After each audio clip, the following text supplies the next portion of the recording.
बहू बनी सन्यासी। एक दिन टीवी पर बाबा बिरजूनाथ का प्रवचन चल रहा था।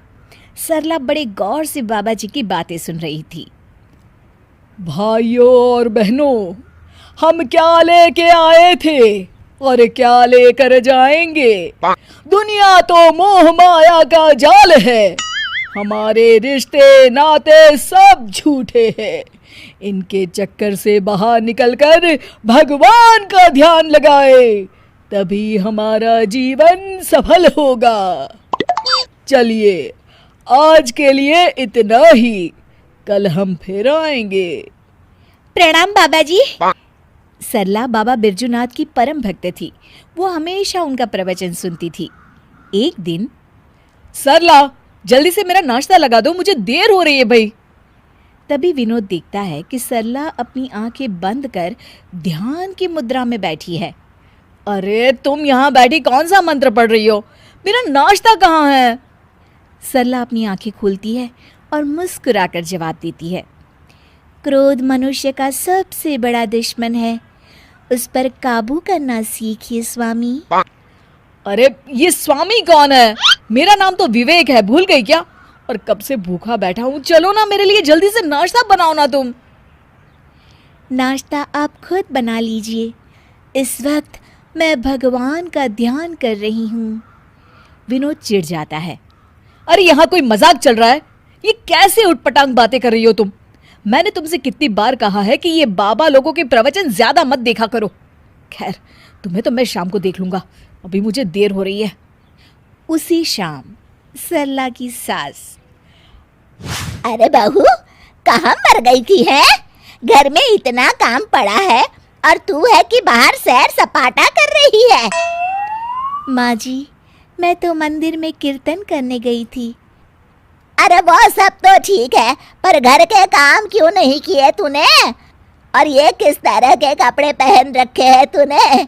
नया फैशन है क्या? नहीं माँ जी, ये तो हम सन्यासियों के कपड़े हैं। आज से मैं सिर्फ भगवान की भक्ति करूंगी। अच्छा, और घर के काम कौन करेगा? घर के काम तो आप करेंगी माँ जी। अच्छा, मैं चलती हूँ, मेरा ध्यान का समय हो गया है। सरला अपने कमरे में चली जाती है। इस तरह सरला घर के काम करना बंद कर देती है और मजबूरी में सरला की सास को घर के सारे काम करने पड़ते हैं। कुछ दिनों के बाद, अरे बेटा, ऐसा कब तक चलेगा? इस बुढ़ापे में सुबह से शाम तक काम कर कर के लगता है मैं तो बहुत जल्द भगवान को ही प्यारी हो जाऊंगी। तुझे अपनी माँ की जरा भी चिंता नहीं है क्या? माँ, मेरी तो समझ में नहीं आता कि सरला का क्या करूं। एक बात बोलूं बेटा, जब से बहू सन्यासी बनी है तब से कुछ ज्यादा ही पेटू हो गई है। सारा दिन खाने का ऑर्डर देती रहती है। तभी दरवाजे पर सरला की सहेली कोमल आती है। नमस्ते माँ जी, सरला घर पर है क्या? हाँ, है अपने कमरे में।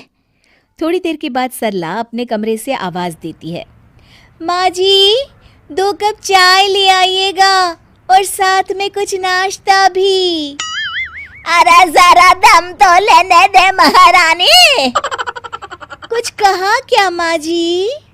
अरे कुछ नहीं बहू, आती हूँ चाय नाश्ता लेकर अभी।